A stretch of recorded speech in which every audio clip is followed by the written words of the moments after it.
Cricket കളിക്കാം. പക്ഷെ ഞങ്ങൾക്ക് രണ്ടുപേർക്കും ക്രിക്കറ്റ് കളിക്കാൻ ഒട്ടും അറിയത്തില്ല. അത് ഫസ്റ്റ് കാര്യമാണ്, ക്രിക്കറ്റ് കളിക്കാൻ അറിയത്തില്ല. എന്നാലും നമുക്ക് അറിയാമെന്നുള്ളൊരു രീതിയിൽ നമ്മുടെ ക്രിയേഷനിൽ ഒരു ക്രിക്കറ്റ് കളിക്കാൻ നോക്കും. ഇന്ത്യയും വലിയ പോരാട്ടം നടക്കാൻ പോവാണ്.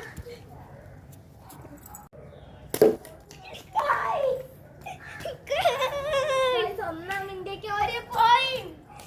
4 അടിച്ചു. 4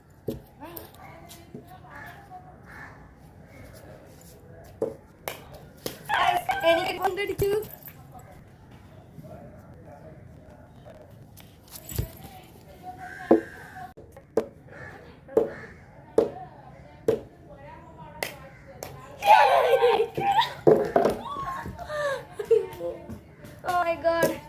ഒരു പോയിന്റ് നമുക്ക് നഷ്ടപ്പെട്ടു. ഇപ്പൊ നമുക്ക് ഒരു പോയിന്റ് ഇടും, അവർക്ക് 2 പോയിന്റ്.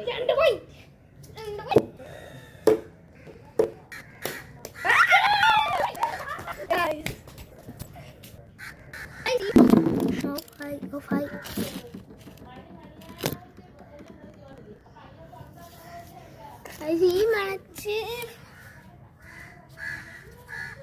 ഇപ്പൊ എല്ലാ 2 ഇന്ത്യയും തമ്മിൽ കളിച്ചതിൽ ഇന്ത്യ തന്നെയാണ് ജയിച്ചത്. ഒരു ഇന്ത്യ തോറ്റുകൊണ്ട് ജയിച്ചു. അവൻ്റെ ടീമിന് 3 പോയിന്റ്, എൻ്റെ ടീമിന് 1 പോയിന്റ്. എല്ലാം നല്ലതാണ്. കിട്ടാതെ കിട്ടി.